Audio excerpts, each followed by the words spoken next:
Cállate, porque puedo ver la mentira en tus ojos. Mi padre imponía su voluntad sobre mí, ignorando mis dolorosas palabras de defensa. Hola a todos. Tenía 9 años la primera vez que recuerdo que me acusó de algo que no había hecho. En aquel entonces vivíamos en Rock Hill, Carolina del Sur.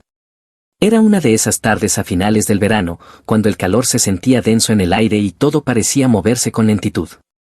Yo estaba sentado en la mesa de la cocina resolviendo un rompecabezas, cuando él irrumpió desde el garaje con el rostro enrojecido y la respiración agitada. «¿Quién ha tocado mi taladro?», gritó. Ni siquiera sabía que tenía uno nuevo. Me miró fijamente, me señaló con el dedo y dijo, «Tú, lo vi en tus ojos». Parpadeé confundido, pues jamás había entrado en el garaje. Sonrió, no con ira, sino con una satisfacción cruel. Eso es exactamente lo que diría un mentiroso.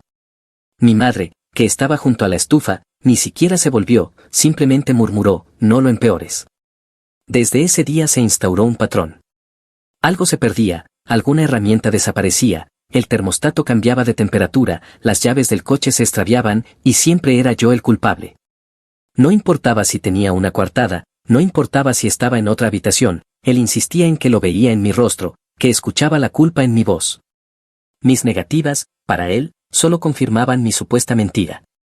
Con el tiempo dejé de defenderme, no porque me rindiera, sino porque entendí que nunca importaba, el castigo llegaba de todas formas, más tareas, encierro, a veces algo peor.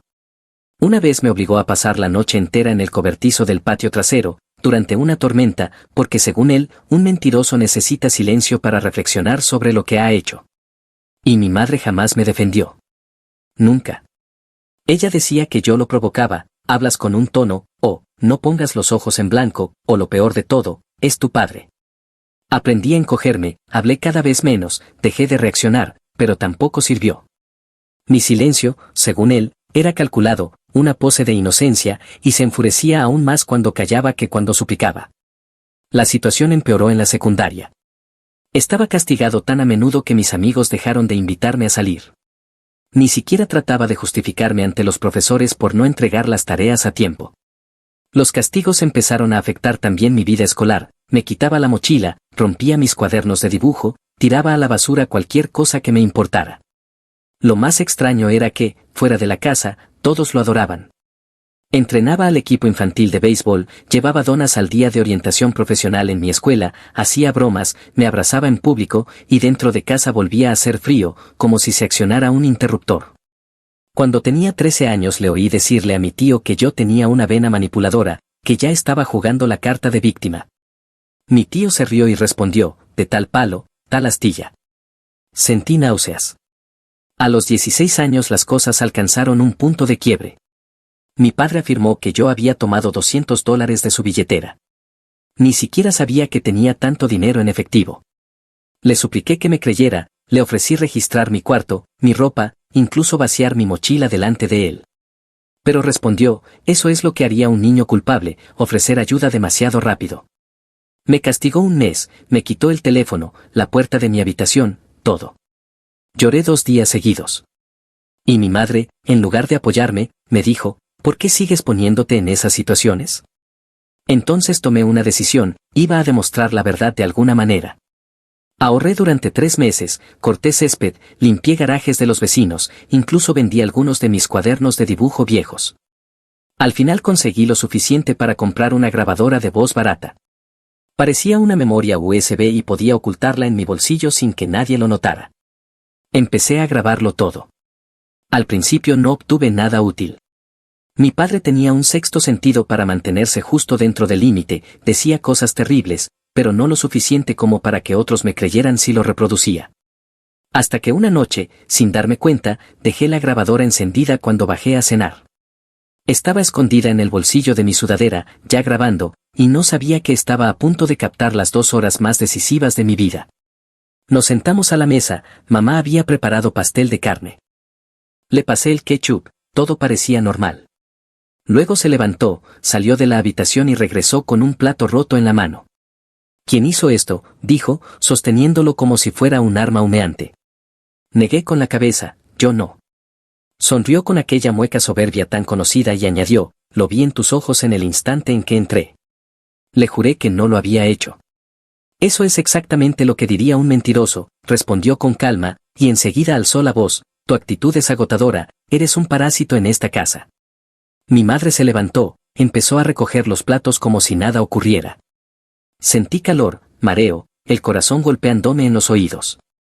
¿Por qué haces esto? Yo no rompí el plato, le dije. Entonces pronunció algo que jamás había dicho antes, ¿sabes qué? Yo rompí el maldito plato, solo quería ver qué mentira inventabas esta vez. Y mi madre, por primera vez, lo encaró, eso está mal, Lan. Él se rió, el chico necesita endurecerse, el mundo es peor que yo. Todo quedó grabado esa noche. Después de que se fueron a dormir, me quedé en mi cuarto escuchando la grabación una y otra vez. No podía creerlo, lo tenía, la prueba. No dormí, solo esperé. Necesitaba ayuda, pero ya no de mi familia. Al día siguiente en la escuela le pedí a mi consejera, la señora Rankin, si podía hablar con ella. Nunca le había dicho nada más que, bien, se me olvidó, pero ese día me derrumbé. Lloré como nunca, le conté todo y le entregué la grabadora. Ella escuchó con auriculares, su rostro no cambió durante los primeros 10 minutos, luego abrió mucho los ojos y se llevó la mano a la boca. No habló durante casi un minuto. Ese mismo día hizo varias llamadas. Por la noche, los servicios de protección infantil llegaron a mi casa. Papá estaba furioso, mamá fingía estar confundida, pero yo permanecí en mi cuarto abrazando la grabadora dentro de mi sudadera como si fuera un escudo. A la mañana siguiente me sacaron de allí y me colocaron con una familia de acogida en York, a 3 pueblos de distancia. Eran personas amables y tranquilas, me daban espacio y nunca hacían demasiadas preguntas. Los trabajadores sociales dijeron que era una investigación en curso. Más tarde supe que, cuando la terapeuta asignada escuchó la cinta, declaró que era el caso más claro de abuso psicológico que había escuchado en años. Le dijo al trabajador social que yo había sido manipulado hasta rozar la disociación. En aquel momento no entendía lo que significaba. Papá llamó una vez a la nueva casa de acogida, no le permitieron hablar conmigo. Dejó un mensaje, ¿todo esto por un plato roto? Te arrepentirás. Fue la última vez que escuché su voz. Mi nueva vida en York fue tranquila al principio. La familia Jenkins, Sharon y Russell, rondaban los 50 y tantos, ya habían criado a 3 hijos que eran adultos.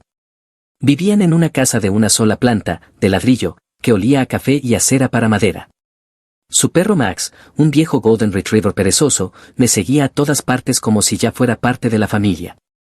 No sabía cómo comportarme la primera noche, apenas dormí. Esperaba escuchar las botas pesadas de mi padre en el pasillo, su voz alzándose, sus golpes en la puerta, pero solo había silencio. La trabajadora social me había dicho que era una colocación temporal hasta que se dieran más pasos, pero en ese momento yo no entendía lo que significaba. Lo único que sabía era que, por fin, podía respirar. También sabía que mis padres no iban a aceptar aquello en silencio. 3 semanas después de mudarme con los Jenkins tuve mi primera audiencia. Estábamos únicamente yo, el representante de protección infantil y un juez en una pequeña sala de tribunal. Mis padres no estaban presentes, aún no. El objetivo era determinar si debía permanecer fuera de casa más tiempo. Pusieron la grabación en la corte. El juez mantuvo el rostro imperturbable durante toda la reproducción. Cuando terminó, me miró y dijo, hijo, hiciste lo correcto. Quise llorar, pero solo asentí. Y justo cuando pensé que las cosas comenzaban a mejorar, empezó la reacción en contra. Recibí un mensaje de un antiguo compañero de Rock Hill, oye, tu papá anda diciendo que falsificaste la grabación, que recortaste y pegaste su voz para que pareciera que admitía cosas. Otro me escribió, tu mamá vino llorando a la escuela, dijo que te lavaron el cerebro, que deberías haberte quedado callado, las familias discuten y tú lo convertiste en un escándalo. Las palabras se propagaron rápido. Compañeros de clase, incluso algunos vecinos, tomaron partido. La mayoría ni siquiera conocía la historia completa, pero compartían lo que creían saber. Mi padre ya estaba torciendo todo, decía que yo era un chico con problemas, que siempre había tenido demasiada imaginación y que ahora la estaba usando como un arma. Me quedé atónito, el hombre que durante años me había destrozado, ahora se presentaba como víctima. Y lo peor es que algunos le creyeron, incluida mi madre. Me envió una carta escrita a mano, dirigida a la casa de los Jenkins. Decía, no sé qué te han dicho, pero tu padre está destrozado. Lo has avergonzado, esta familia se está desmoronando porque no supiste soportar la disciplina. Quizás la terapeuta te hizo creer algo que no era verdad. Vuelve a casa y arregla esto, o no quedará nada a lo que regresar. La rompí en pedazos, pero el daño no terminó allí. Los trabajadores sociales regresaron y me dijeron algo que me heló el estómago. Mis padres habían contratado a un abogado privado. Querían que me declararan emocionalmente inestable. Estaban solicitando al tribunal una evaluación psicológica, no para ellos, para mí. Dicen que tienes un historial de mentiras, explicó el trabajador social, que has inventado otros hechos antes. Nunca me había sentido tan indefenso. Aunque tenía la grabación, aunque la terapeuta y la orientadora escolar me respaldaban, aunque no pedían nada más que mantenerme alejado, ellos intentaban retorcerlo todo. Esa noche, Russell Jenkins me sentó y me dijo, estás haciendo lo correcto, hijo, pero lo correcto suele ser lo más difícil. No respondí. Estaba asustado, realmente asustado, porque lo peor era que ellos tenían dinero, abogados, amigos, y yo no era más que un chico de 17 años con una grabadora barata y un pasado roto. Una mañana, la señora Rankin, mi antigua consejera, llamó a la casa de acogida. Había recibido una llamada de una exalumna, una chica llamada Tori, que iba un año por delante de mí. Ella había visto algo en internet, una publicación en un grupo privado de Facebook de Rock Hill, donde participaba mi madre. La publicación era de ella. Había escrito un largo mensaje sobre perdonar a los hijos problemáticos y mantenerse al lado del esposo cuando otros no ven la verdad. En los comentarios, otra mujer escribió, es muy difícil. Mi hijo también empezó a decir cosas y, al final, admitió que se lo había inventado todo. Luego apareció un tercer comentario, de alguien llamada Janet Mayer, mi esposo entrenó a tus hijos en la liga infantil. El tuyo siempre decía lo mismo sobre nuestro hijo, lo vi en sus ojos. Me dio escalofríos. Nunca dejé que mi hijo se acercara a él. Tori había hecho capturas de pantalla de todo el hilo y se lo envió a la señora Rankin. Y ahí fue cuando todo se quebró. Había otros niños, otras historias, todas casi idénticas. Algo desaparecía, mi padre acusaba, lo vi en tus ojos, y entonces venía el castigo, la vergüenza, el silencio. Una madre incluso describió cómo su hijo volvió llorando del entrenamiento porque el entrenador Glenn lo había llamado mentiroso delante de todo el equipo, diciendo que sus ojos parecían culpables. Nunca lo denunció porque no quería causar problemas. La señora Rankin imprimió todo y lo entregó a los servicios de protección infantil, que lo llevaron directamente al tribunal. De repente, el caso ya no era solo sobre mí. Era un patrón, y más personas comenzaron a presentarse. Una vecina contó que mi padre había intentado prohibirle a su hijo entrar en nuestra propiedad por merodear, aunque en realidad solo buscaba una pelota de béisbol perdida. Otro hombre, un antiguo compañero de trabajo, escribió una carta en la que decía que mi padre tenía la costumbre de inventar problemas y luego actuar como héroe al resolverlos. Comenzaron a llamarlo proyección crónica. Incluso la terapeuta declaró que creía que mi padre padecía un trastorno psicológico, una mezcla de narcisismo y proyección, que lo hacía ver mentiras donde no existían. Por fin todo empezaba a tomar fuerza. Pero él no retrocedió, al contrario, redobló la apuesta. Intentó demandar a los Jenkins por alienación de afecto, publicó un largo mensaje en internet acusándome de desagradecido y delirante, y luego hizo algo que me hizo sentir que el mundo iba a derrumbarse. Envió una carta a la administración de mi nueva escuela acusándome de conducta peligrosa y exigiendo que me suspendieran. Casi lo logró, pero la escuela revisó todo, incluidos los expedientes judiciales, y se puso de mi lado. Aún así, sabía que aquello no había terminado, no hasta que los tribunales tomaran una decisión definitiva. Y hasta entonces, mi padre seguiría retorciendo, combatiendo y transformando cada pedazo de verdad en otra mentira. Ya no estaba solo demostrando el abuso, estaba enfrentándome a un hombre que había pasado toda su vida consiguiendo que otros creyeran la versión del mundo que él inventaba. Y lo más aterrador era que se le daba bien. La fecha del juicio se pospuso 3 veces, y cada vez que parecía acercarse, el abogado de mi padre presentó algo nuevo, alegaciones sobre mi inestabilidad mental, mi comportamiento manipulador y que la grabación de audio había violado los derechos de Glenn. Dijeron que lo había atrapado, que mi terapeuta y la señora Rankin me habían envenenado contra mis padres. No se me permitió responder a nada en persona, solo debía esperar. Mientras tanto, mi madre dejó de fingir ser la madre dolida y se volvió cruel. Comenzó a llamar al teléfono fijo de los Jenkins a altas horas de la noche, día por medio. Si Sharon contestaba, ella gritaba, ¿estás lavándole el cerebro a mi hijo? ¿Crees que eres mejor que yo? Apenas lo conoces desde hace 5 meses. Una vez contesté por accidente. Mi madre se quedó en silencio, como si no esperara que yo atendiera, y luego dijo, ¿de verdad crees que algo de esto terminará bien para ti? Somos tu sangre, ellos no son nada. Colgué de inmediato. Después de eso Sharon desconectó la línea fija, pero las llamadas no se detuvieron, simplemente se trasladaron a Internet. No sabía que mi madre tenía Instagram, pero abrió una cuenta solo para enviar mensajes a personas que yo seguía, mis compañeros, una chica que me gustaba, incluso la sobrina de Rosso. A todos les mandaba lo mismo, capturas de mis dibujos, cosas que yo había publicado antes, asegurando que estaba perturbado, violento y obsesionado con la venganza. Un mensaje decía, dibuja cuchillos, ¿realmente crees que es seguro estar cerca de él? Otro afirmaba, quiere hundir a su padre porque no soporta las reglas. Tuvo cierto efecto. Personas que apenas conocía empezaron a dejar de seguirme, algunos incluso me bloquearon. Un profesor que antes me saludaba en el pasillo de pronto miraba hacia otro lado. Se lo conté todo a Sharon y Rosso, ellos imprimieron los mensajes y los entregaron a mi trabajador social. Una semana después, el tribunal ordenó que mi madre dejara de tener cualquier contacto conmigo o con mi nuevo hogar. Ella no obedeció. Se presentó en mi escuela. Era un martes lluvioso y yo caminaba hacia la 5ª hora cuando la vi a través del cristal de la oficina principal. Estaba gritando a la recepcionista, agitando unos papeles, clamando que me estaban apartando de Dios y que mi padre se estaba muriendo. La seguridad llegó rápido. No se marchó en silencio. Terminó en las noticias, no en televisión, pero sí en los portales locales de Facebook. Alguien subió un video borroso grabado con su teléfono, el pie de foto decía, madre pierde el control por batalla de custodia en York. Hijo se niega a volver a casa. En los comentarios, algunos decían que estaba destrozada, otros que parecía fuera de sí. De una u otra forma, se difundió y las cosas comenzaron a cambiar. Mi abogado, sí, ya tenía uno, asignado por el Estado, finalmente pidió al tribunal una orden de alejamiento. El juez la concedió y, ese mismo día, me enteré del giro más grande de todos. Mi padre ya lo había hecho antes. No solo con los hijos de vecinos u otras familias de Rock Hill, sino con alguien de su propia sangre. Tenía un hermano. Yo nunca lo conocí, jamás vi una foto suya. Se llamaba Danny.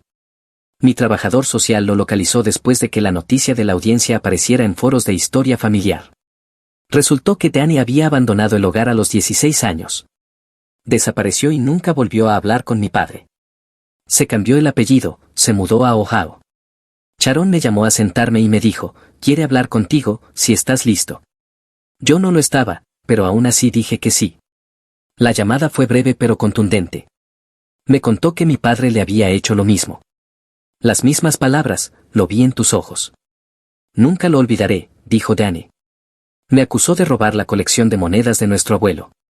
Ni siquiera sabía que existía. Me castigó durante meses, les dijo a todos que yo era un ladrón. Su voz se quebró, llegué a creer que quizá lo había hecho. Me fui después de una paliza que me rompió la nariz. Escapé y nunca volví. Luego añadió, lo siento, lamento que tú también lo hayas vivido. Ojalá hubiera hablado antes. Su testimonio se incorporó a mi expediente judicial. Lo cambió todo. El juez determinó que el caso contaba con pruebas suficientes para avanzar hacia una colocación permanente. El abogado de mi padre presentó una objeción de emergencia, alegando que estaba siendo difamado por familiares de los que llevaba décadas distanciado. Pero esta vez el tribunal no lo escuchó. Fijaron una fecha para una resolución definitiva. Y entonces ocurrió algo inesperado, mi madre desapareció. No se presentó a la siguiente audiencia, no acudió a la terapia ordenada por el tribunal, no respondió a su abogado, no llamó, no apareció en su trabajo. Se había ido. 2 semanas después, el tribunal recibió una carta notariada de ella. Decía que abandonaba el matrimonio, que mi padre la había manipulado para hacerla creer mentiras, que nunca vio realmente quién era él hasta que fue demasiado tarde. Sonaba como una confesión, pero no se sentía como una sanación. No lo creí, no todavía, porque durante 17 años ella se quedó en la puerta mirando cómo él me destruía, y lo único que decía era, no lo empeores. Así que esperé. Esperé para ver si de verdad lo había dejado. Mientras abogados, terapeutas y protección infantil preparaban los documentos finales para la tutela permanente con los Jenkins, algo en mí seguía alerta. Porque el hombre que decía ver mentiras en mis ojos aún no había dicho su última palabra, y yo sabía que intentaría algo antes del fallo definitivo. Hombres como él no se rinden, queman todo antes de soltarlo. 3 días antes de la audiencia final, Dwan apareció frente a la casa de los Jenkins. Yo estaba en la cocina ayudando a Sharon con la cena cuando Russell, desde su silla, miró por la ventana y dijo, «¿Hay alguien afuera?». Me asomé. Allí estaba, de pie en la acera, sin gritar, sin moverse, con las manos en los bolsillos del abrigo, mirando fijamente la casa, como esperando que alguien saliera a rogarle que entrara. Sharon llamó a la policía de inmediato. Russell se quedó en el jardín, firme como un escudo, hasta que llegó la patrulla. Cuando el oficial se acercó, Dwan habló por fin, «Solo quiero ver a mi hijo antes de que el sistema cometa un error». El policía le advirtió que, si no se marchaba, lo acusarían de violar la orden de alejamiento. Glenn me miró directamente a través de la ventana. Por un instante me congelé. Esperaba una mirada de furia, quizá una amenaza final. Pero lo que vi me heló más que cualquier grito, sonrió, como si todo formara parte de su plan. Luego se dio la vuelta y caminó hacia su coche. Más tarde supe que ese mismo día presentó una última moción de emergencia, acusando a los Jenkins de aislarme, de entrenarme para responder en terapia y de estar manipulándome para odiarlo. Todo fue rechazado. El juez mantuvo la audiencia final para el lunes a las 9 de la mañana. Ese fin de semana fue el primero en meses en que pude cerrar los ojos sin sentir pánico. El lunes llegó rápido. La sala estaba llena, reporteros, trabajadores sociales, consejeros escolares, todos tenían asiento. Incluso algunos vecinos de Rock Hill asistieron. No recuerdo cada palabra del juez, pero sí recuerdo con claridad cuando dijo, la evidencia psicológica es consistente, el testimonio concuerda, la grabación es auténtica. Este joven fue manipulado, sometido a abuso emocional, llevado a dudar de su propia realidad por la persona que debió protegerlo. Ha mostrado nada más que claridad, valentía y honestidad durante todo este proceso. La tutela permanente será otorgada a Sharon y Russell Jenkins. Golpeó el mazo y fue todo. Miré a Glenn, sentado junto a su abogado, con el rostro de piedra. No era sorpresa, no era tristeza, solo ira contenida bajo una calma falsa. Pero el verdadero giro llegó una semana después. La historia salió a la luz pública. Se suponía que debía estar sellada, pero alguien filtró parte de los documentos judiciales. Nunca sabré quién, tal vez alguien de alguna de las agencias. Primero apareció en Facebook, luego en un segmento de noticias local, y de ahí se difundió, adolescente de Carolina del Sur graba años de abuso emocional. El tribunal concede tutela permanente. El reportaje mencionaba cómo mi padre usaba castigos psicológicos, acusaba a otros de cosas que nunca hicieron, como entrenaba en la liga infantil y tenía un historial de señalar a niños sin razón. De pronto, personas que lo habían defendido, vecinos, antiguos compañeros de escuela, cambiaron de opinión. Algunos se disculparon, otros simplemente borraron sus comentarios, otros guardaron silencio. Pero su mundo se derrumbó igual. La Junta de la Liga Infantil lo vetó de por vida. En su trabajo, una empresa regional de climatización, lo suspendieron el día que salió la noticia y lo despidieron 2 días después, cuando resurgió la carta del antiguo vecino. Dijeron que su comportamiento era una amenaza para la reputación de la comunidad. Y no fue lo peor. Mi madre pidió el divorcio. Los documentos judiciales revelaron que alegaba coerción emocional y tergiversación voluntaria. Se mudó a Atlanta, recuperó su apellido de soltera.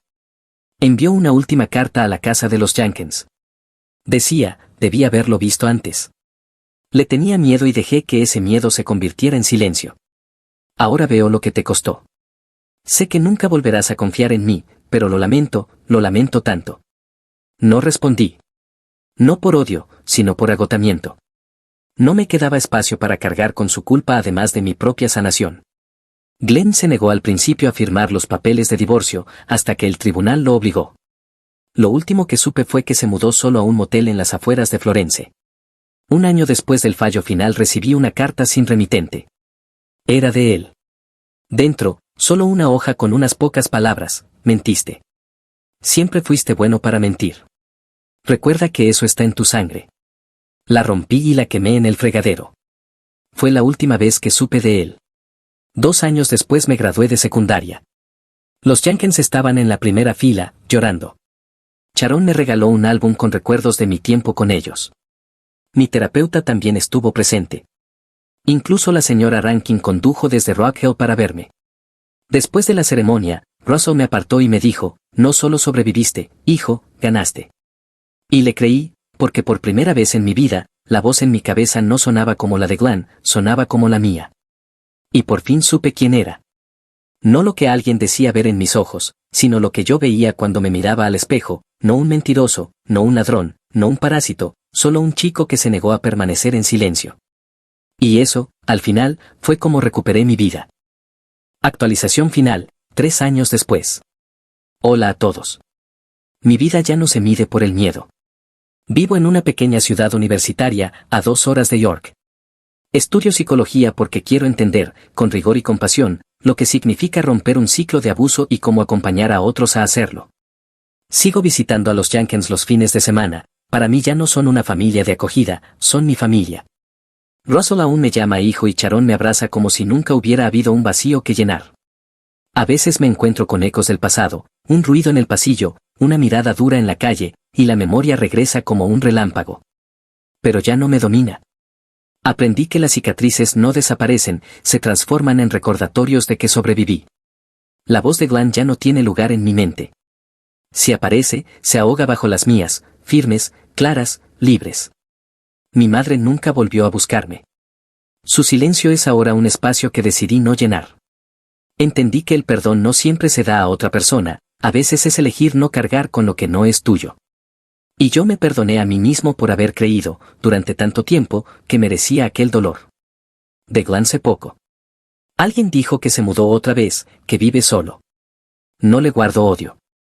El odio también ata, y yo rompí esas cadenas. Lo que descubrí en estos años es que la verdadera victoria no fue el juicio, ni las disculpas, ni siquiera la libertad de vivir lejos de ellos.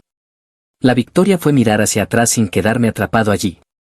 Fue elegir no repetir la historia, no convertirme en lo que me destruyó. Hoy, cuando alguien me pregunta quién soy, no hablo de lo que sobreviví.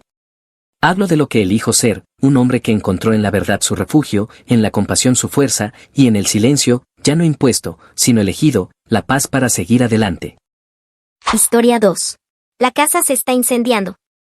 Gritó mi papá desesperado por teléfono a las 3 de la mañana. Antes de que pudiera colgar, añadió, ¿tienes seguro, como te dije? Hola a todos. Me llamo Audrey, tengo 32 años y crecí en un pequeño pueblo del medio oeste llamado Oak Ridge, un lugar donde todos se conocían y los sueños solían ser tan modestos como los edificios de la calle principal. Mis padres, en especial mi padre Harold, creían firmemente en la practicidad por encima de todo. Él era contador, un hombre que medía la vida en hojas de cálculo y en seguridad financiera. Mi madre era más tierna, aunque al final siempre terminaba cediendo a su criterio. La visión que tenían para mí era absolutamente clara: obtener un título en contabilidad, conseguir un empleo estable y, como mucho, dedicarme a la docencia si me sentía particularmente aventurera. Sin embargo, desde que tuve edad suficiente para sostener un crayón, me había dedicado a dibujar. Mi profesora de arte en la escuela secundaria, la señora Lovell, fue la primera persona que me dijo que poseía un verdadero talento. Mientras mi padre ponía los ojos en blanco ante la pila de folletos de escuelas de arte sobre mi escritorio, ella me ayudó a preparar un portafolio. Cuando fui aceptada en un programa de arte en Nueva York con una beca parcial, estalló la batalla en casa. El arte no paga las cuentas, Audrey, me repetía mi padre con voz calmada pero firme. ¿Sabes cuántas personas talentosas terminan sirviendo mesas toda su vida? A pesar de sus objeciones, hace 8 años me mudé a Nueva York con 2 maletas y una determinación que me servía de armadura. Esa armadura, sin embargo, se desgastó pronto frente a la realidad de los precios de la renta. Durante el primer año cambié 3 veces de apartamento compartido, cada uno más estrecho que el anterior. Trabajaba en 2 empleos de medio tiempo mientras asistía a clases y apenas tenía tiempo para crear arte. 5 años atrás encontré el edificio en Brooklyn. Llamarlo poco atractivo habría sido un cumplido. 6 pisos de ladrillo descolorido, con ventanas que vibraban cuando pasaban los camiones, un vestíbulo con un persistente olor a col hervida y un ascensor que funcionaba apenas el 60% del tiempo. Aún así, la renta resultaba sorprendentemente asequible para un apartamento de una sola habitación, y el dormitorio recibía una luz del norte extraordinaria, perfecta para pintar. El dueño, el señor Vázquez, era un anciano que rara vez reparaba nada, pero también rara vez subía la renta. Había sido propietario del edificio durante 40 años y parecía regirse más por apretones de manos que por contratos formales. Mis vecinos eran un grupo diverso y entrañable, la mayoría con muchos años allí. Vanessa, enfermera de turno nocturno, solía traerme sopa cuando enfermaba. Walter, un profesor jubilado de secundaria, ponía discos de jazz demasiado alto los domingos por la mañana, aunque nadie se quejaba porque su gusto era impecable, y la familia Patel, en la planta baja, regentaba una tienda de comestibles a 2 manzanas y siempre reservaba los mejores productos para los inquilinos habituales. Cada vez que llamaba a mis padres, mi padre preguntaba, ¿ya contrataste un seguro de inquilinos? Y yo siempre prometía ocuparme de ello la semana siguiente. Pero había gastos más urgentes, materiales de arte, tratamientos dentales, botas de invierno cuando las mías finalmente se rompieron. El seguro me parecía algo que podía posponerse indefinidamente. Hoy, mirando atrás, sé que debía haber reconocido las señales de advertencia. Hace unos 8 meses el edificio comenzó a deteriorarse con mayor rapidez. Una tubería reventó en el 4º piso y dañó 3 apartamentos. La puerta trasera aparecía abierta a pesar de la prudencia de los vecinos. 2 pequeños incendios eléctricos en el sótano fueron sofocados con rapidez, aunque resultaban preocupantes. El señor Vázquez, que siempre había sido indiferente, se mostraba ahora evasivo. Mientras tanto, mi carrera artística por fin cobraba impulso. Tras años de rechazos y exposiciones casi vacías en cafeterías, una galería pequeña pero respetada en Chelsea aceptó exhibir mis obras. Mis pinturas, que exploraban la soledad urbana a través de paisajes fragmentados de la ciudad, empezaban a conectar con la gente. La inauguración estaba prevista para 2 semanas después de la noche del incendio. El día anterior a todo lo sucedido vi a varios hombres trajeados recorriendo el edificio con portapapeles en la mano. No se parecían en nada a los trabajadores de mantenimiento habituales, llevaban zapatos caros y hablaban en susurros. Cuando pregunté a uno quiénes eran, me respondió con una sonrisa neutra que solo estaban realizando una inspección rutinaria. Yo estaba demasiado ocupada para cuestionar más. Había terminado 3 lienzos grandes para la exposición y me encontraba exhausta. Esa noche me dormí rodeada por el olor de la pintura y de la posibilidad, sin imaginar que sería mi última noche en aquel apartamento. El agudo timbre de mi teléfono cortó mis sueños exactamente a las 3 de la madrugada. A tientas en la oscuridad derribé un vaso de agua antes de dar con el aparato. La pantalla resultaba dolorosamente brillante y me llevó unos segundos reconocer el nombre de mi padre. «Papá», murmuré con voz espesa de sueño, «¿qué ocurre?» «Está bien, mamá». «Audrey, acabo de ver en las noticias que tu edificio está ardiendo», me respondió con un tono cargado de preocupación. «Lo están mostrando en directo en un canal nacional. Se ve muy mal, cariño, realmente muy mal. Por favor dime que no estás allí». Por un instante no pude asimilar lo que decía. ¿Mi edificio? ¿De qué hablas? El bloque de apartamentos de la avenida Bedford, en Brooklyn. Dicen que comenzó en el 3er piso y que se propagó con rapidez. El reportero afirma que toda la estructura podría estar comprometida. Hizo una pausa. Por favor, dime que esta noche estás en otro lugar. Una risa extraña brotó de mi pecho, no una simple risita, sino una carcajada casi histérica. Audrey, ¿por qué te ríes? Esto no tiene gracia. ¿Contrataste el seguro como te insistí tantas veces? Por favor dime que, al menos esta vez, me hiciste caso. Yo intenté contener la risa. Pero la risa seguía saliendo, papá. No estoy en el edificio, gracias a Dios. Entonces, ¿por qué te ríes? Estás a punto de perderlo todo. Aquello solo me hizo reír con más fuerza. Cuando por fin recuperé el aliento, le expliqué, no estoy en casa porque me encuentro en la galería. Ayer decidí llevar todas mis pinturas terminadas, ya que la inauguración es inminente. Estaba tan agotada después de instalarlas que la propietaria de la galería, Sofía, insistió en que durmiera en el sofá de su oficina en lugar de regresar a casa. La ironía era abrumadora. Después de años escuchando a mi padre advertirme sobre la necesidad de proteger mis posesiones, la única noche en que de verdad necesitaba no estar en casa, no lo estaba. Y las cosas más valiosas que tenía, mis cuadros, estaban a salvo en otro lugar.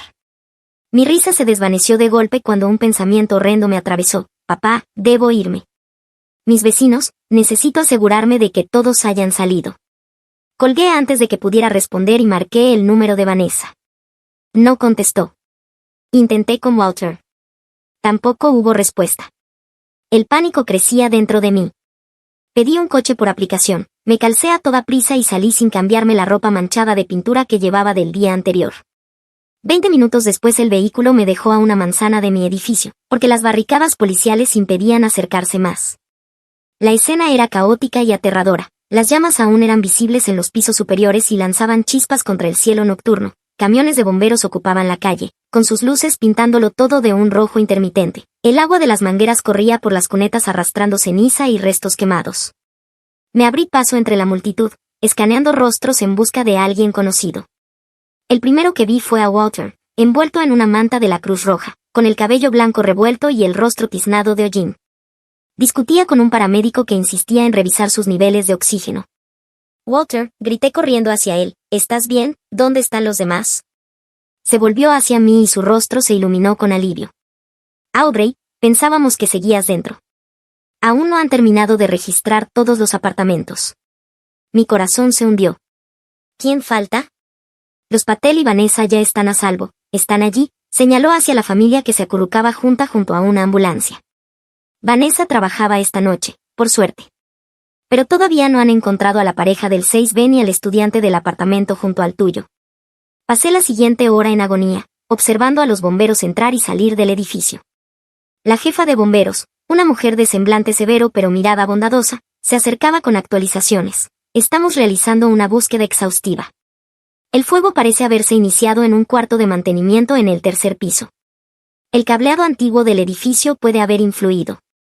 Finalmente, alrededor de las 5 de la mañana, confirmaron que todos estaban localizados.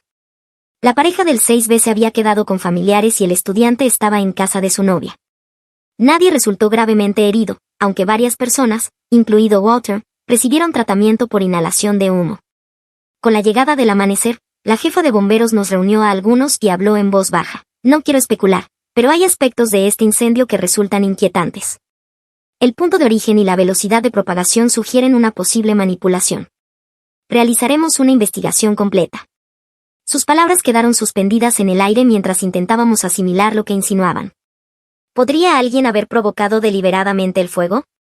El resto de la noche nuestra pequeña comunidad se agrupó en un refugio temporal instalado en la escuela cercana, en el viejo gimnasio. La Cruz Roja nos proporcionó catres, mantas y artículos básicos de aseo.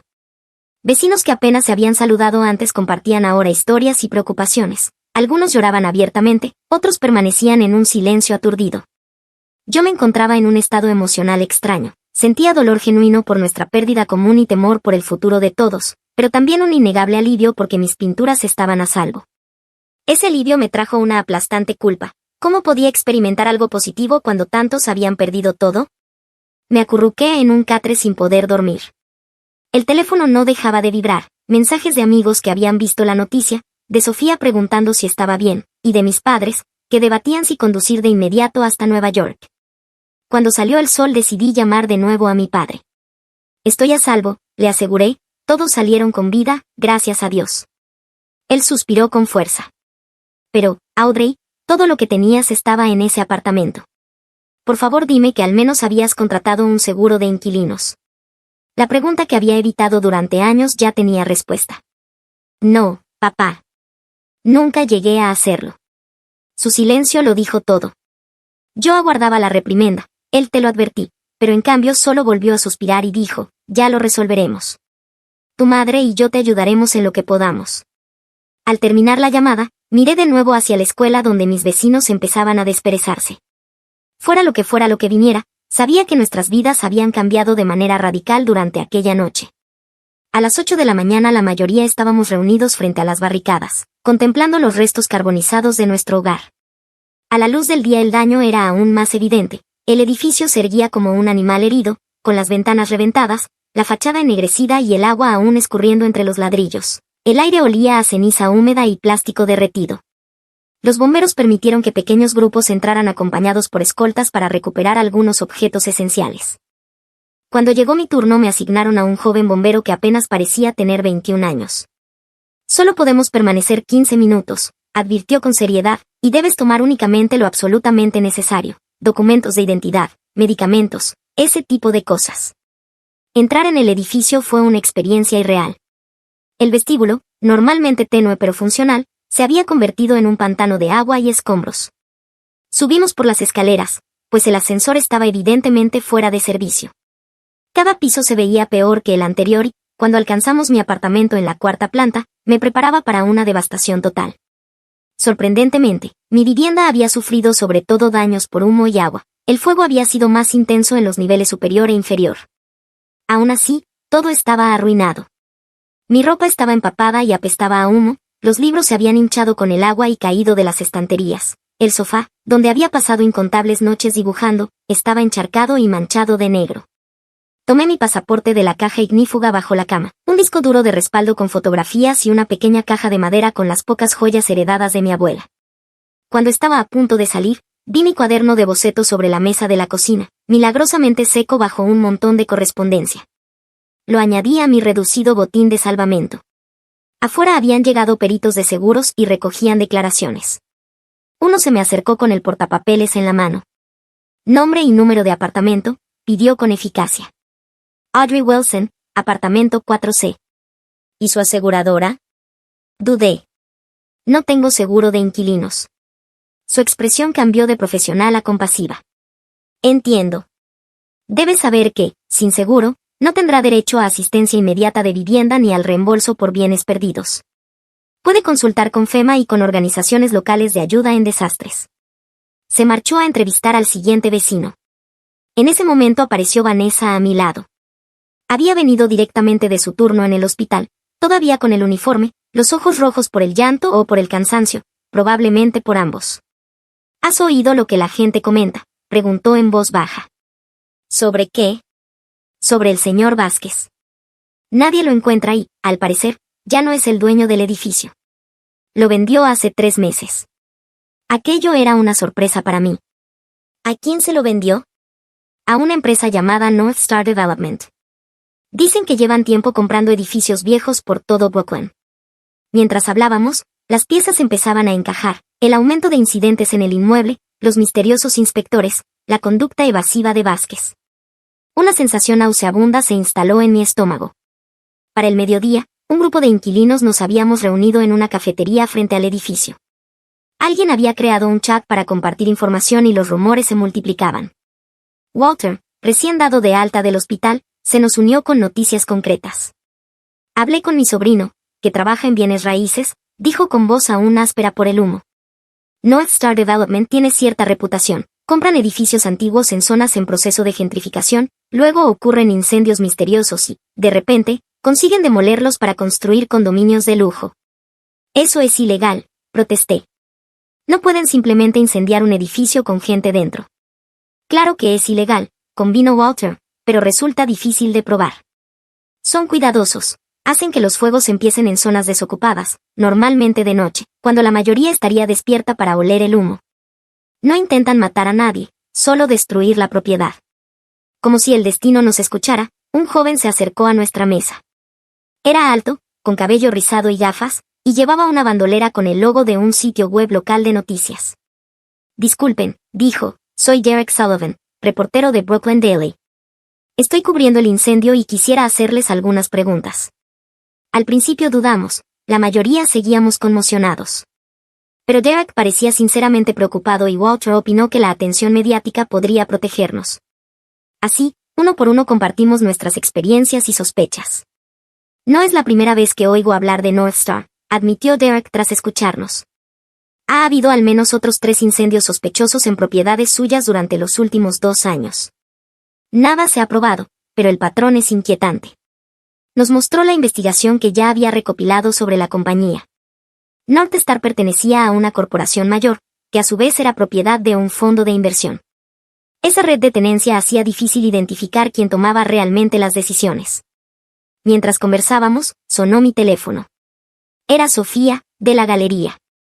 Audrey, acabo de enterarme del incendio, ¿estás bien?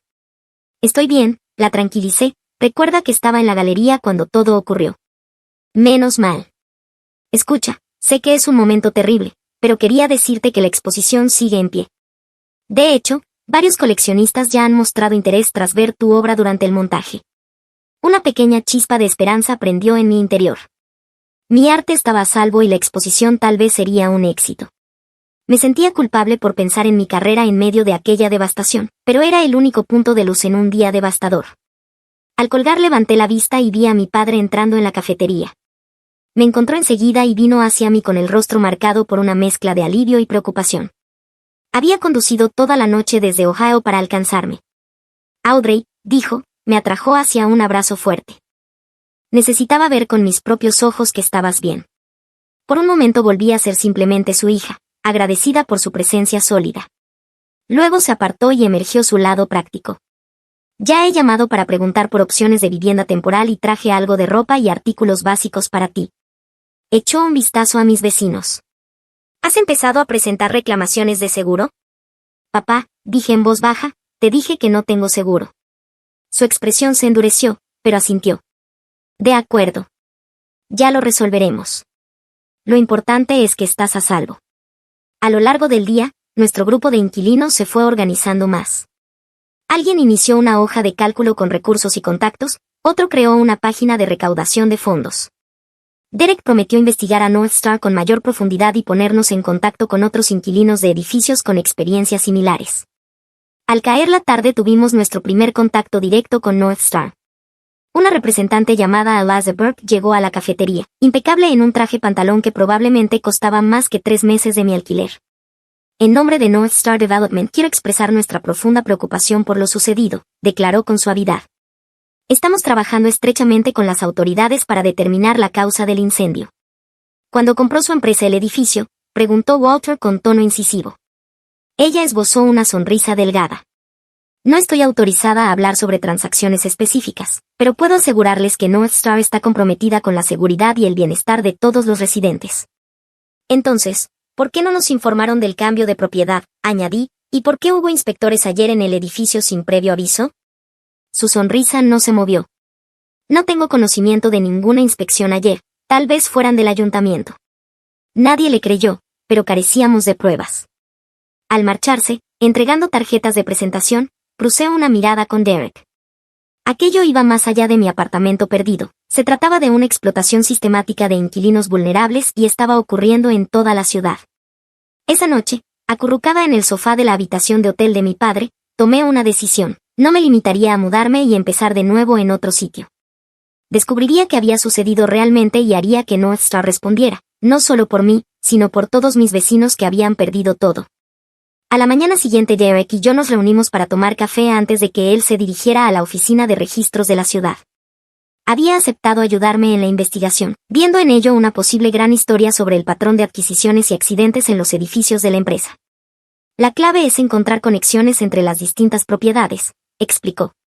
Si podemos probar que tenían un interés financiero en deshacerse de los inquilinos con renta controlada y luego vincular eso a los incendios, tal vez tengamos suficiente para que las autoridades actúen. Yo dediqué el día a contactar a otros vecinos y a crear una línea de tiempo detallada de los sucesos extraños en el edificio antes del incendio. Vanessa recordó haber visto a trabajadores de mantenimiento desconocidos en la sala de servicios días antes. Walter rememoró haber escuchado una discusión entre el señor Vázquez y un hombre de traje caro unas 2 semanas antes. Mientras tanto, mi padre se mostraba cada vez más frustrado con mi empeño en investigar en lugar de centrarme en lo práctico. Audrey, necesitas encontrar un lugar nuevo donde vivir, insistió durante el almuerzo. Debes reponer lo básico y dejar que la policía lleve la investigación criminal. Papá, la policía no lo está tratando como una prioridad, repliqué. Para ellos es solo otro incendio, a menos que se demuestre lo contrario. Mientras tanto, estos promotores están saliendo con la suya, destruyendo vidas. Su expresión se ensombreció. Entiendo que estés enfadada, pero no eres detective ni abogada. Eres artista, y en 10 días tienes una exposición. Concéntrate en eso. Puedo hacer ambas cosas, aseguré, aunque ni yo misma estaba del todo convencida. La realidad financiera se imponía con dureza. Sin seguro de inquilinos, había perdido cerca de $30,000 en pertenencias. Mi cuenta bancaria apenas contenía lo suficiente para un mes de alquiler en un lugar nuevo, suponiendo que pudiera hallarlo sin pagar comisión a un agente. La exposición tal vez generara ingresos, pero estaba lejos de ser seguro. En los días siguientes, nuestra comunidad de vecinos, antes tan unida, empezó a fragmentarse. Algunos se mudaron con familiares o amigos fuera de la ciudad, otros encontraron alojamiento temporal gracias a organizaciones de ayuda. El chat que habíamos creado se volvió menos activo a medida que cada uno se concentraba en rehacer su propia vida. Al tercer día después del incendio, North Star mostró sus cartas. Elisa Burke envió un correo a todos los antiguos inquilinos ofreciendo un acuerdo de buena voluntad de $3,000 por persona a cambio de firmar una renuncia a cualquier reclamación contra la compañía. Es una trampa, advirtió Derek cuando le mostré el correo. Si firmas, renuncias a cualquier acción legal más adelante, incluso si logramos pruebas de que son responsables. Pero los $3,000 resultaban tentadores para muchos vecinos que no tenían nada. Al final de la semana supe que casi la mitad había aceptado la oferta, incluida la familia Patel, que necesitaba el dinero para mantener su tienda en funcionamiento. Mi padre se volvió cada vez más insistente en que regresara con él a Ohio. Solo temporalmente, rogaba, hasta que te recuperes. La idea de volver a mi ciudad natal como una fracasada era insoportable. Me había marchado 8 años atrás con la determinación de demostrar que una vida artística era posible. Regresar ahora equivaldría a admitir derrota. La galería se convirtió en mi refugio. Sofía me había dado una llave y a menudo pasaba allí las noches, en el sofá de su oficina, trabajando hasta tarde para preparar la exposición. Mis nuevas pinturas, nacidas del caos reciente, tenían una energía cruda que incluso yo reconocía como poderosa. A través de los contactos de Derek encontramos a una abogada llamada Josephine Alvarez. Especializada en derechos de inquilinos, Josephine Álvarez aceptó reunirse con los residentes que aún no habían aceptado el acuerdo. Construir un caso será complicado, nos advirtió en su pequeña oficina abarrotada de expedientes. Estas compañías son sofisticadas, crean distancia entre las decisiones y las acciones, contratan contratistas que a su vez subcontratan a otros, y seguir el rastro del dinero y de la responsabilidad se vuelve casi imposible. Pero no del todo imposible, insistí. Esbozó una ligera sonrisa. No del todo, pero tomará tiempo y recursos que la mayoría de inquilinos desplazados no poseen. Al salir de su oficina, Walter suspiró con pesadez. Tengo 82 años, Audrey. No dispongo de años para librar una batalla legal. Necesito un lugar donde vivir ahora. Sus palabras me golpearon con fuerza. Yo era lo bastante joven para dormir en sofás ajenos y lo suficientemente obstinada para buscar justicia, pero muchos de mis vecinos enfrentaban realidades mucho más duras. La presión aumentó cuando recibí un mensaje de voz de un número desconocido. Señorita Wilson, esta es una llamada de cortesía para recordarle que la persecución de acusaciones infundadas puede constituir difamación. North Star valora su reputación y la defenderá enérgicamente. La voz era profesional, femenina, y transmitía una amenaza inconfundible. Se lo puse a Derek, quien parecía sinceramente preocupado. Eso significa que están inquietos, lo cual puede indicar que nos acercamos a algo. Pero ten cuidado, Audrey, estas personas tienen recursos y conexiones. Mi padre notó mi distracción durante la cena. ¿Qué ocurre? Y no me digas que nada. Dudé, luego le hice escuchar el mensaje. Su rostro se ensombreció. Esto ha ido demasiado lejos. Mañana vienes conmigo a Ohio. Papá, no puedo. La exposición se inaugura en una semana y necesito ver esto hasta el final. ¿Ver qué? ¿Ponerte en peligro, o peor, por un apartamento que ni siquiera era tuyo? Por justicia, estallé, por gente que no puede defenderse sola. El señor Vázquez sigue desaparecido, ¿lo sabías? ¿Y si le ocurrió algo también? Mi padre negó con la cabeza. Siempre fuiste terca, igual que tu madre. No sonaba precisamente como un cumplido. La preparación de mi exposición empezó a resentirse. Dividía mi tiempo entre investigar a North Star y crear arte. Sofía comenzó a expresar su preocupación por cómo la controversia podría afectar la asistencia. Algunos de nuestros coleccionistas habituales están vinculados al sector inmobiliario, explicó con suavidad. Apoyo lo que haces, pero quizá deberíamos mantenerlo separado de la exposición. Incluso mi salud se deterioraba, apenas dormía, sobrevivía a base de café y adrenalina, me habían salido ojeras y perdía peso que no podía permitirme perder. El golpe definitivo llegó cuando Josephine me llamó con malas noticias. El informe de los bomberos es inconcluyente, dijo. No pudieron probar de manera definitiva que fuese un incendio provocado. Sin eso, nuestro caso queda muy debilitado. Esa noche, sola en el sofá de la galería, me cuestioné todo. ¿Tenía razón mi padre? ¿Estaba malgastando energías en una batalla perdida?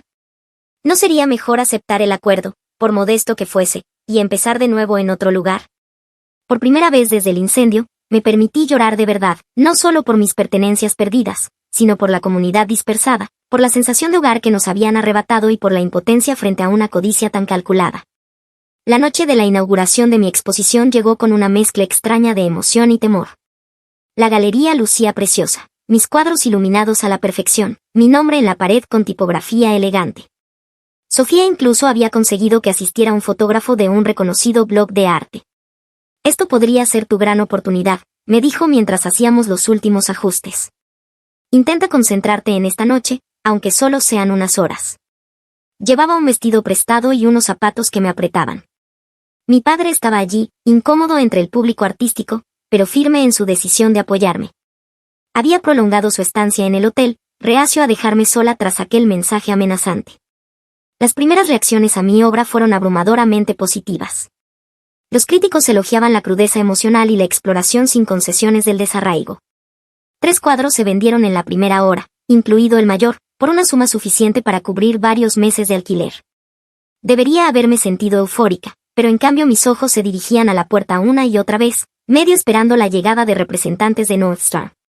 Derek había prometido pasar más tarde con novedades de su investigación. Alrededor de las 9 de la noche la galería estaba abarrotada cuando vi entrar a 3 hombres en trajes caros. Fueron directamente hacia Sofía, entablando conversación con ella mientras de vez en cuando lanzaban miradas en mi dirección. El estómago se me encogió. Audrey Wilson, uno de ellos se acercó, extendiéndome la mano. David Mercer, de North Star Development. Trabajo impresionante. En realidad estamos interesados en encargar piezas para los vestíbulos de nuestros nuevos edificios. La audacia me dejó sin aire. ¿Quiere que cree arte para la empresa que incendió mi hogar? Mantuvo la sonrisa, aunque sus ojos se endurecieron.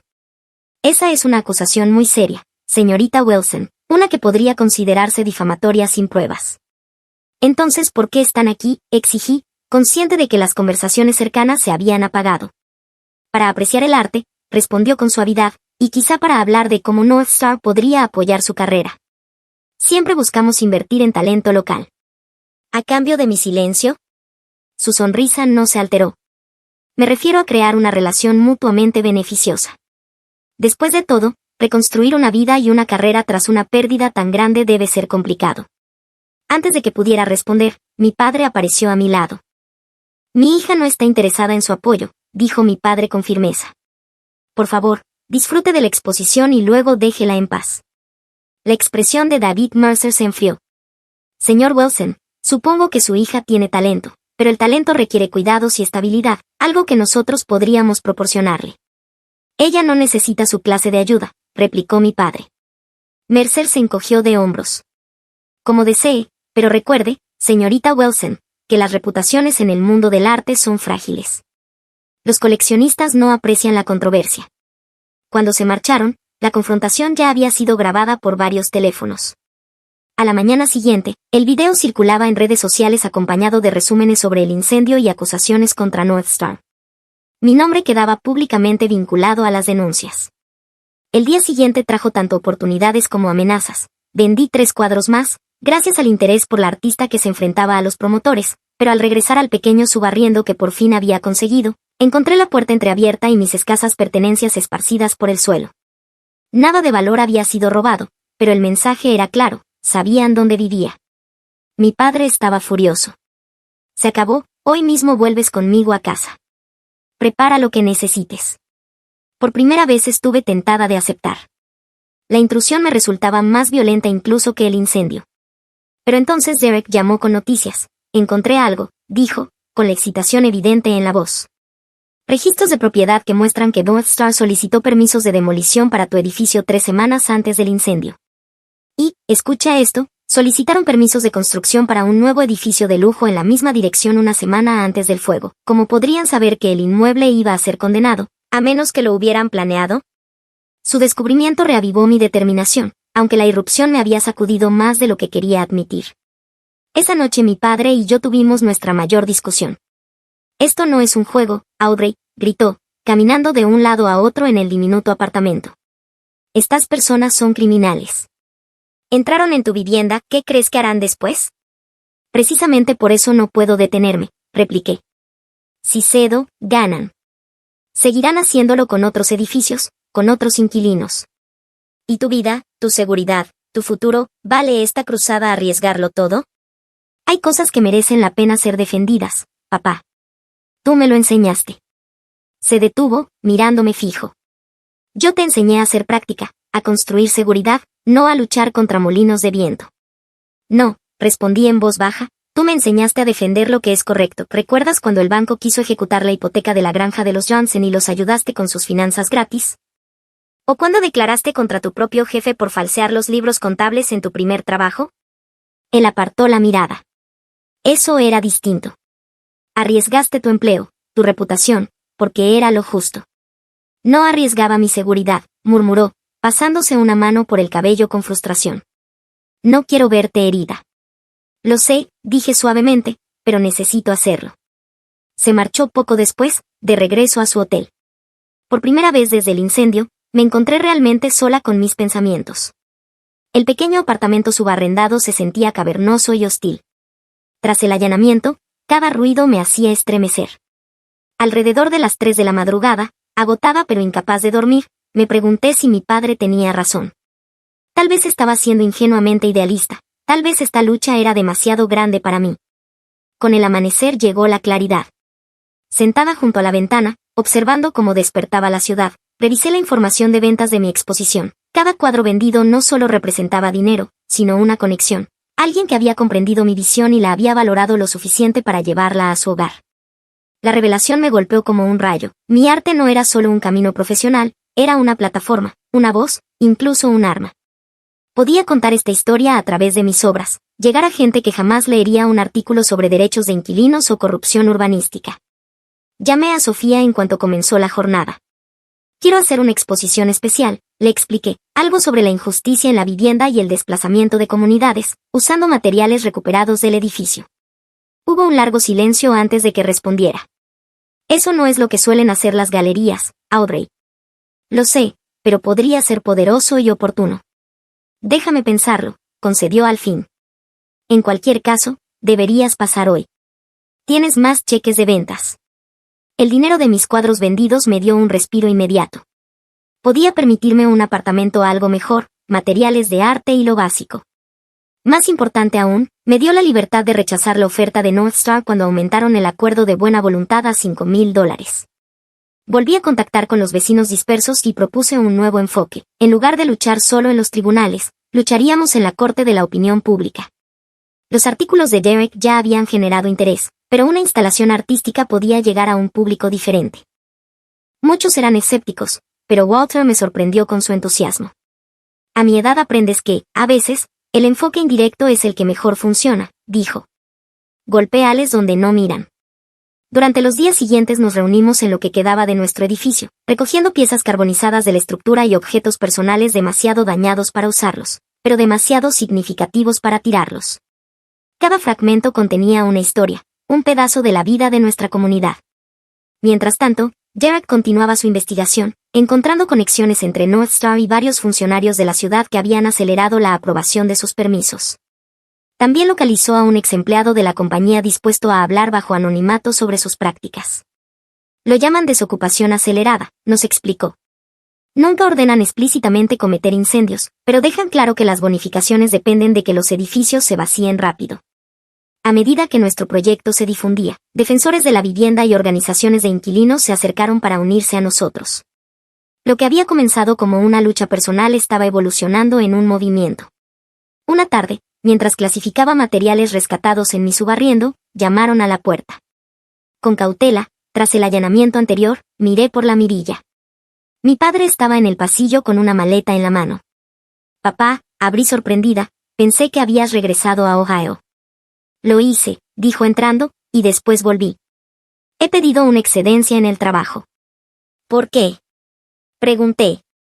Dejó la maleta en el suelo. Porque tenías razón, sobre defender lo que es correcto y sobre que yo mismo te lo enseñé. No entiendo del todo lo que haces con todo esto, miró los materiales artísticos que cubrían cada superficie, pero quiero ayudarte, si me dejas. Era lo último que había esperado, mi pragmático padre, amante de las hojas de cálculo, quería unirse a mi protesta artística contra la avaricia corporativa. También traje algo que quizás sirva, añadió, sacando su portátil. He estado revisando los estados financieros de North Star. Las empresas que cotizan en bolsa dejan rastros, y la contabilidad siempre ha sido mi especialidad. Por primera vez desde el incendio sentí un verdadero destello de esperanza. Con sus habilidades analíticas y mi visión artística, quizá de verdad tuviéramos una oportunidad contra North Star. Aquella noche durmió en mi sofá, y su presencia hizo que el pequeño espacio se sintiera más seguro. Antes de dormirme comprendí que, en medio de tantas pérdidas, algo inesperado se había ganado. Por fin nos veíamos el uno al otro como adultos, con fortalezas distintas pero valores compartidos. La mañana siguiente trajo otra sorpresa. Derek llamó con noticias. Un informante dentro de North Star se había presentado. Alguien con acceso a comunicaciones internas sobre el programa de desocupación acelerada. Esto puede abrir el caso de par en par, dijo emocionado. Ha accedido a reunirse con nosotros mañana. Cuando se lo conté a mi padre, asintió pensativo. Eso es bueno, pero aún debemos seguir el dinero. Empresas como North Star no toman decisiones sin calcular el beneficio económico. Mientras él volvía a sus hojas de cálculo y yo a planear la instalación artística, sentí un extraño equilibrio, lo práctico y lo creativo trabajando juntos por la justicia. Una asociación que jamás habría imaginado posible antes del incendio que destruyó mi hogar, pero que, irónicamente, quizá había salvado mi relación con mi padre. Con su ayuda, nuestra estrategia evolucionó. Mientras yo trabajaba en la instalación que contaría nuestra historia de manera visual, él rastreaba meticulosamente las actividades financieras de North Star, buscando patrones e irregularidades. Se instaló en mi pequeña mesa de cocina, rodeado de impresiones de informes anuales y registros de propiedades. Están ocultando sus responsabilidades, me explicó una noche, señalando un complejo gráfico que había creado. ¿Ves estas sociedades fantasma? Están diseñadas para absorber cualquier consecuencia legal y proteger los activos de la empresa matriz. Su conocimiento resultó invaluable para planificar nuestro enfoque. No podíamos limitarnos a exponer sus actividades ilegales. Teníamos que hacer que les resultara financieramente doloroso seguir con esas prácticas. La instalación artística tomó forma en un almacén cedido para nuestro proyecto. Creé una réplica a escala de nuestro edificio utilizando madera carbonizada y objetos derretidos recuperados del lugar. Dentro de cada apartamento, los antiguos inquilinos aportaron pertenencias personales y relatos escritos sobre sus vidas antes del incendio. La colección de discos de jazz de Walter, en su mayoría deformados pero aún reconocibles. Un dibujo infantil rescatado del apartamento de los Patel. Mis propios pinceles, con los mangos ennegrecidos pero todavía utilizables. Llamamos a la instalación desocupación acelerada, apropiándonos del término interno de North Star. Los artículos de Derek sobre el proyecto generaron un interés considerable, y los grupos de defensa de la vivienda ayudaron a difundirlo. Lo que había empezado como mi protesta personal se estaba convirtiendo en un movimiento comunitario. Mientras tanto, nuestra informante, una antigua asistente administrativa de North Star llamada Tania, aportó pruebas cruciales. Había copiado correos electrónicos en los que se discutían preparativos en nuestro edificio pocos días antes del incendio. Aunque no eran explícitos en actividades ilegales, el lenguaje y la coincidencia temporal resultaban lo suficientemente sospechosos como para justificar una investigación. Eran muy cuidadosos de no poner nada incriminatorio por escrito, explicó Tania en voz baja. Cuando nos reunimos en un café tranquilo, todos sabían lo que se esperaba, desalojar los edificios rápidamente, costara lo que costara. Con esta nueva información, Josephine consideró que teníamos suficientes elementos para acudir a la fiscalía. Aún es circunstancial, advirtió, pero combinado con el patrón de incendios en sus propiedades y los incentivos financieros, podría bastar para abrir una investigación. Mi padre, que al principio había sido escéptico respecto a nuestras posibilidades legales, ahora se volcaba por completo en la construcción del caso. Una mañana llegó con noticias inesperadas mientras servía café en mi diminuta cocina. He estado hablando con algunos contactos de negocios, explicó. Resulta que varios de mis clientes tienen inversiones en el fondo que posee la empresa matriz de North Star. No están contentos de estar asociados con actividades potencialmente ilegales. ¿Pueden ayudarnos?, pregunté. Están ejerciendo presión desde dentro. A los inversores les horroriza la mala publicidad, afecta al precio de las acciones. Nuestra coalición continuó creciendo. Inquilinos de otras propiedades de North Star se presentaron con historias similares, organizaciones comunitarias ofrecieron apoyo y recursos, y políticos locales, oliendo una causa popular, empezaron a hacer preguntas sobre las prácticas de la compañía. La instalación se inauguró un martes lluvioso. A pesar del clima, el almacén estaba lleno. Los noticieros grababan mientras los visitantes recorrían el edificio recreado, leían historias, tocaban objetos carbonizados, experimentaban una fracción de lo que habíamos perdido. Yo permanecía cerca de la entrada, observando las reacciones. Muchos salían con lágrimas en los ojos, otros con rabia. Lo más importante era que todos se marchaban hablando de justicia en la vivienda y de responsabilidad corporativa. Mi padre estaba a mi lado, incómodo en un entorno artístico, pero orgulloso de lo que habíamos creado juntos. A tu madre le habría encantado esto, murmuró. Siempre decía que tu terquedad sería tu perdición o tu mayor fortaleza. La exposición recibió cobertura no solo de medios locales, sino también nacionales. Una revista importante publicó un reportaje sobre la artista que se enfrentaba a los grandes promotores. De pronto, North Star se encontraba en un foco incómodo. Su respuesta fue predecible. Primero llegaron las amenazas legales, cartas de cese y desistimiento exigiendo que retiráramos acusaciones concretas. Cuando eso no surtió efecto, lanzaron una campaña de relaciones públicas, presentándose como socios comunitarios injustamente atacados. North Star Development sigue comprometida con crear viviendas de calidad para todos los neoyorquinos, declaró su portavoz en una entrevista televisada. Estas acusaciones infundadas distraen de los verdaderos problemas de vivienda que afronta nuestra ciudad. La presión se intensificó. Una noche alguien irrumpió en el almacén y dañó parte de la instalación. Cuentas anónimas en línea empezaron a atacar mis credenciales artísticas y mi carácter personal. Derek recibió advertencias de que su trabajo podía estar en riesgo si seguía cubriendo la historia.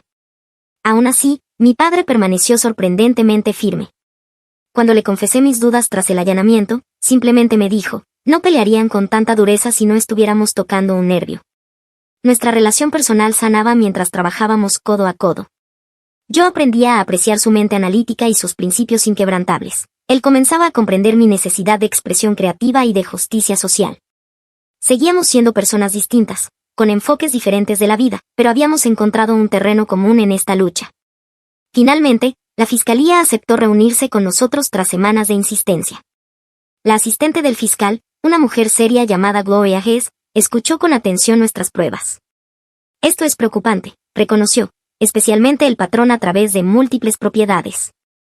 Pero construir un caso penal será complicado. Estas compañías tienen muy buenos abogados. Nosotros también, respondió mi padre con firmeza, y tenemos algo que ellos no, la verdad. Fue una declaración tan dramática, viniendo de alguien normalmente pragmático, que estuve a punto de reír, pero Hayes pareció impresionada por su convicción. Asignaré a un investigador, prometió, pero estos casos toman tiempo, a veces años. El tiempo era algo que muchos en nuestra coalición no tenían. Walter se había mudado con su sobrino en Nueva Jersey. Los Patel luchaban por mantener abierta su tienda sin los clientes habituales de nuestro edificio. Otros se habían visto obligados a abandonar la ciudad. Necesitábamos una victoria más inmediata. Entonces mi padre tuvo su hallazgo. He estado revisando los registros de inspección, dijo una noche, esparciendo papeles sobre mi cama, ya que la mesa estaba cubierta de materiales artísticos. Hay un patrón. Los mismos inspectores firman los informes de sus edificios incluso cuando había violaciones evidentes del código.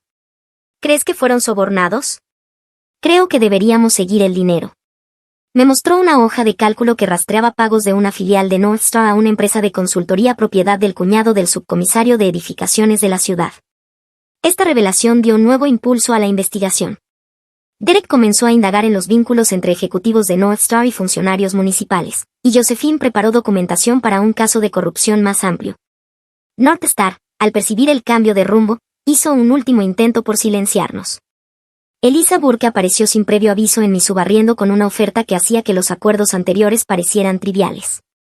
$100,000, dijo, deslizando un documento sobre mi diminuta mesa de café, más vivienda garantizada en cualquier propiedad de North Star que elijas. Lo único que pedimos es que pongas fin a esta campaña y firmes un acuerdo de confidencialidad. La cantidad era asombrosa. Aseguraría mi futuro, financiaría mi carrera artística, resolvería todos mis problemas inmediatos. Por un instante, estuve tentada. Mi padre, que había permanecido en silencio durante la presentación de Elisa, habló por fin. ¿Y qué pasa con los demás inquilinos? ¿Qué pasa con el próximo edificio que North Star decida desocupar? La sonrisa de Elisa se tensó. Esta oferta es solo para la señorita Wilson. Reconocemos su influencia única en esta situación. Quiere decir que pretende comprar su silencio mientras continúan con lo mismo de siempre, replicó mi padre. Empujé el documento de vuelta hacia ella. No estoy interesada. Tras su marcha, mi padre me miró con un respeto nuevo. Era mucho dinero para rechazarlo. Hay cosas que valen más que el dinero, respondí, repitiendo lo que él mismo me había enseñado tiempo atrás. aunque ninguno de los dos había sospechado que yo estaba escuchando. La semana siguiente llegó nuestro primer gran avance. Basándose en las pruebas que habíamos reunido sobre las inspecciones sospechosas, la ciudad inició una investigación oficial sobre el Departamento de Edificaciones. 2 inspectores fueron suspendidos mientras se revisaban sus casos. Después llegó la noticia de que varios inversores se retiraban de la empresa matriz de North Star, provocando una caída en el valor de sus acciones. La presión financiera lograba a menudo lo que los argumentos morales no podían. Finalmente, casi 3 meses después del incendio, la Fiscalía anunció una investigación formal contra North Star Development por fraude, imprudencia temeraria y posible conspiración de incendio. No era una condena, pero era un comienzo. Más importante aún, validaba lo que habíamos sostenido todo ese tiempo. No éramos simples inquilinos descontentos ni teóricos de conspiración, éramos ciudadanos exigiendo rendición de cuentas. La noche del anuncio mi padre y yo lo celebramos con comida china para llevar en mi subarriendo.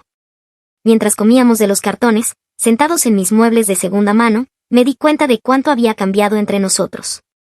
Estoy orgulloso de ti, Audrey, dijo, estirando la mano para coger el último rollito de primavera.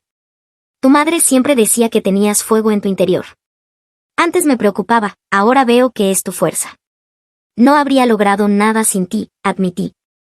Tus hojas de cálculo y tu investigación financiera marcaron la diferencia. Sonrió. Quizás seamos un buen equipo después de todo, la artista y el contable. Alzamos nuestros vasos de agua en un brindis y sentí una paz extraña, a pesar de toda la incertidumbre que aún nos esperaba. Fuera lo que pasara con North Star, mi padre y yo nos habíamos reencontrado gracias a esta lucha. Algunos edificios podían haberse quemado, pero otros cimientos se habían fortalecido. Un año después del incendio, estaba de pie en la sala del tribunal cuando se anunció el veredicto. El caso contra North Star había avanzado sorprendentemente rápido una vez que se expusieron las conexiones de corrupción. 3 ejecutivos enfrentaban ahora cargos criminales, incluidos conspiración e imprudencia temeraria. La propia empresa fue condenada a pagar cuantiosas indemnizaciones a todos los antiguos inquilinos. Mi padre se sentaba a mi lado, tomándome la mano mientras la jueza leía la decisión. Su permiso laboral temporal se había transformado en jubilación anticipada, al dedicarse por completo a nuestro caso. Juntos habíamos navegado el complejo sistema legal, reunido pruebas y apoyado a nuestra comunidad de vecinos desplazados. La victoria resultaba irreal después de tantos meses de lucha. A la salida del juzgado, los reporteros se agolpaban mientras Josefina hacía una declaración en nombre de todos los inquilinos. El veredicto de hoy envía un mensaje claro, ninguna corporación está por encima de la ley, proclamó. La vivienda es un derecho humano, no una mercancía que debe explotarse para obtener ganancias. Esa tarde celebramos en el centro comunitario que había surgido de nuestro trabajo de defensa. El dinero de la indemnización no solo se utilizó para compensar a los inquilinos, sino también para fundar una organización por la justicia en la vivienda y financiar un nuevo complejo de viviendas asequibles en el mismo solar de nuestro antiguo edificio. Walter había regresado de Nueva Jersey para formar parte de la junta directiva de la nueva organización. Los Patel planeaban abrir una tienda de comestibles en la planta baja del nuevo edificio. Muchos de los antiguos residentes habían asegurado apartamentos en el desarrollo, garantizando que nuestra comunidad permanecería unida. Mientras la gente compartía comida e historias, encontré un momento de calma con mi padre junto a las ventanas que daban al solar donde una vez estuvo nuestro hogar. ¿Alguna vez te conté por qué me reí aquella noche?, le pregunté. Cuando llamaste sobre el incendio, le pregunté. Él negó con la cabeza. Siempre me pregunté por eso. No fue solo alivio porque mis cuadros estuvieran a salvo, le expliqué, fue la repentina realización de que todo lo que creía necesitar no era lo que realmente importaba. Durante años estuve tan enfocada en demostrar que podía triunfar como artista, que perdí de vista por qué creaba arte en primer lugar. ¿Y por qué es eso?, preguntó. Hice un gesto hacia la sala, hacia el grupo diverso de personas que se había convertido en mi familia extendida a través de esta prueba. Para conectar, para contar historias que importan. El fuego se llevó mis pertenencias, pero me dio un propósito. Mi padre asintió pensativo. Tuve una revelación similar. Todos esos años empujándote hacia la seguridad y la estabilidad, pensaba que te estaba protegiendo. Pero a veces la mayor seguridad surge de defender lo que es correcto, incluso cuando implica riesgos. El camino de sanación no había sido fácil. Los primeros meses tras el incendio estuvieron llenos de shock y duelo. Lloré la pérdida de mi espacio, mis rutinas, los pequeños consuelos que componían mi vida diaria. Hubo noches en que me dormí entre lágrimas, abrumada por la magnitud de lo que enfrentábamos. Luego vino la fase de ira, alimentada por cada nuevo descubrimiento sobre las acciones deliberadas de North Star. Esa ira me impulsó hacia adelante cuando el cansancio amenazaba con descarrilarnos. Me dio energía para crear la instalación, hablar en reuniones comunitarias y plantar cara a abogados corporativos. El punto más bajo llegó cuando varios testigos claves se echaron atrás por miedo a represalias. Estuve a punto de rendirme, convencida de que luchábamos una batalla imposible contra fuerzas demasiado poderosas y atrincheradas. Mi padre me encontró sentada en el suelo de mi subarriendo, rodeada de apuntes y bocetos, completamente agotada. En lugar de ofrecer palabras vacías, simplemente se sentó a mi lado en silencio durante largo rato. Luego dijo, no tienes que cargar con esto sola. Ninguno de nosotros. Fue el permiso que necesitaba para apoyarme en los demás, para reconocer que la fuerza colectiva podía sostenernos cuando la determinación individual flaqueaba. Poco a poco, la sanación llegó de fuentes inesperadas. La comunidad artística se volcó conmigo, ofreciéndome espacio de estudio y materiales. Mis antiguos vecinos me llamaban con frecuencia, trayéndome comidas caseras y compañía. Incluso desconocidos que habían visitado la instalación me enviaban mensajes de apoyo. Un año después tenía un nuevo estudio-apartamento en otro barrio.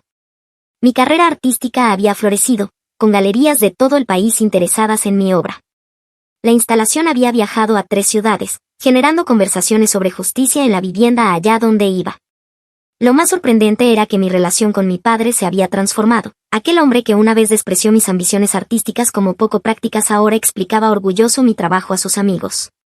Y yo había aprendido a valorar su enfoque metódico para resolver problemas, su persistencia silenciosa en la búsqueda de justicia a través de sistemas y estructuras. El edificio junto al nuevo desarrollo está en venta, comentó mi padre, devolviéndome al presente. Lo posee otra promotora con un modelo de negocio parecido al de North Star.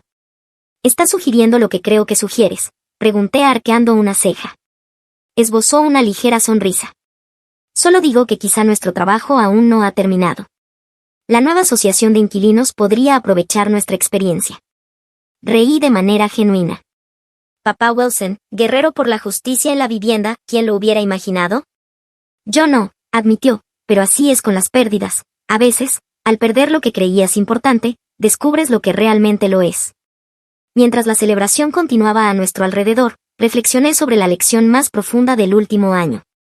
El fuego destruyó mi hogar, pero iluminó verdades que quizá nunca habría descubierto, sobre comunidad y resiliencia, sobre decir la verdad al poder, sobre encontrar puntos en común con quienes menos esperas que te comprendan. Y, quizá lo más importante, sobre cómo la pérdida puede revelar lo que de verdad importa. Mi risa aquella noche terrible había sido el primer reconocimiento de una verdad que aún no podía articular. Los edificios pueden arder, las posesiones pueden destruirse, pero las conexiones entre las personas y el valor de luchar por algo más grande que uno mismo jamás podrán ser arrebatados.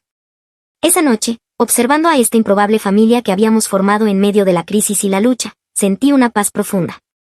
Fuera lo que fuese que nos deparara el futuro, lo enfrentaríamos juntos, más fuertes por haber sido quebrados y reconstruidos. Gracias por escuchar. Cuídate. Mucha suerte. ¿Qué harías si fueras el autor? Gracias por unirte a Toe Hoy. Recuerda darle me gusta, suscribirte y activar la campana de notificaciones para no perderte nuestro próximo video. Hasta pronto. Toe, te lo agradece.